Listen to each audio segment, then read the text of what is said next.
Welcome back to Iacon, everyone. Transport to Oblivion begins with the Autobots still on Earth. I guess they decided Cybertron sucked, so they canceled their flight. Or maybe they tried to fly back, but Cliffjumper was too trigger happy and blasted a hole in the ship. After all, he sees Decepticons everywhere. I say this because the episode starts with him blasting some rocks, nearly flattening Optimus and Ironhide.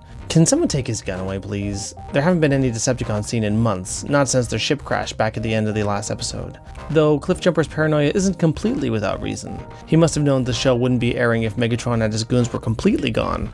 So we discover that yes, indeed the Decepticons survived the crash, and they've built themselves a nice little base of operations under the sea. What can we say? The rent is cheap and they get musical numbers from Jamaican crabs upon request. Everything is hotter under the water. They're nicely settled in and already plotting their revenge. Back on Cybertron, however, we see Shockwave, who is shooting absolutely nothing and complaining about how they're almost out of energon. I'm not one to judge, but maybe it's because he spent the last 4 million years blasting at air whenever he was bored. Not a great way to conserve energy there, bud. He decides to send out a message to try and get back in touch with Megatron. This, of course, does beg the question. Is Shockwave really so loyal that he spent literally millions of years trying to communicate with Megatron? Most people would give up after like a few years. He just had this feeling that Megatron was just out of range this whole time. And how often did he send out a message? Obviously not every day, since this is the first time Meg's got the message. Is it every year? Every decade? Every century? I just have so many questions. Regardless, he doesn't come across as like super surprised when he finally gets through to Megatron. Oh yes, there he is. I had a feeling he was just being coy with me. I can buy that Transformers can live as long as millions of years, but they still experience the passage of time, right? I'm sorry, I'm just really struggling with this plot point. Were I to rewrite this episode, I might have made it so that Cybertron was out of energon, since they were just about out of energon at the beginning of the first episode, millions of years ago.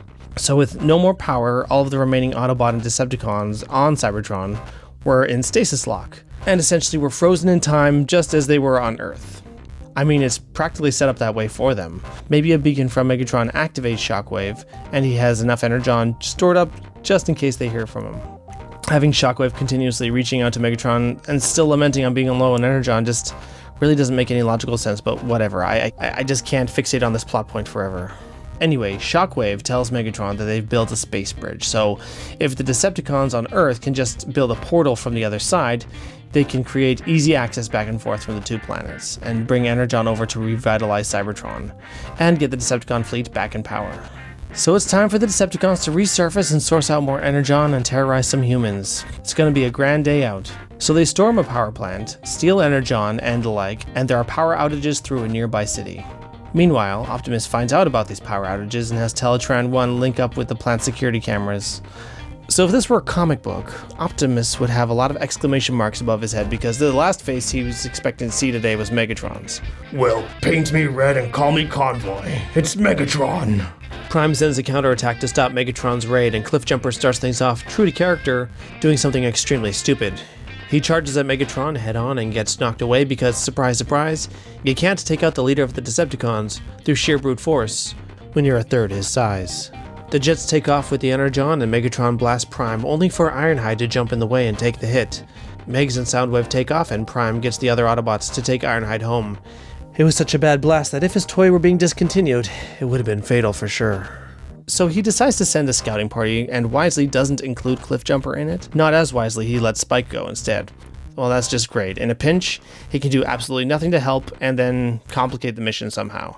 But what this does do is begin a long-standing friendship between Spike and Bumblebee because those two are sent on the mission together. They drive around a bit and Spike suggests that they drive by a small valley that just happens to be exactly where the Decepticons are. Lucky guess. So they do their recon and the Decepticons are finishing the bridge and doing a test run. The space bridge will only be open for a short window of time, so they're really hoping it'll work. Alas, it doesn't go well, so Megatron cusses everyone out. Having succeeded in their mission, Bumblebee and Spike head back to the base, but are stopped by their own clumsiness. Bumblebee just loses control and falls down the hill, and the Decepticons pursue. Oh, and he drives off without Spike, for reasons that aren't very clear. It looks as if he just panicked and ran, with Spike's blessings for some reason. See, this is why you shouldn't bring a 15-year-old kid with you on missions. It just gets messy.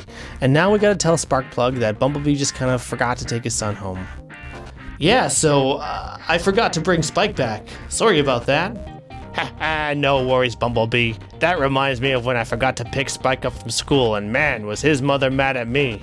Were the Decepticons there too? I guess not, but it was 65% chance of rain.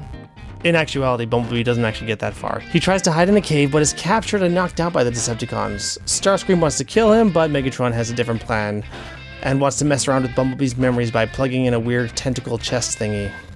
Gross. Back to Iacon will return after these messages.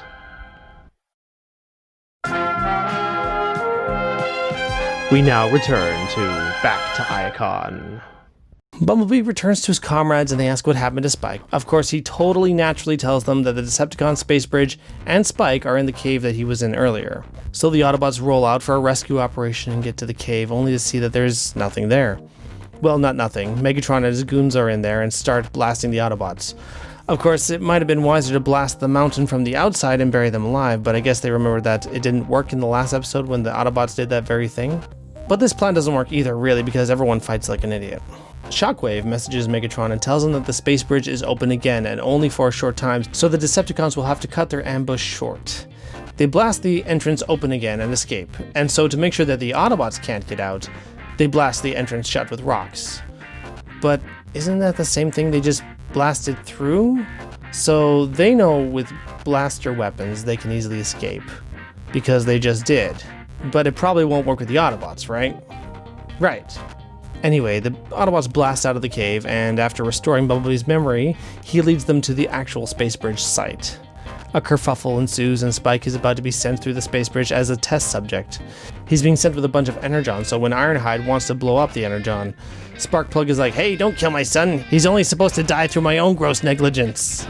Bumblebee decides to redeem himself for his cowardice and rescues Spike, and the energon crashes.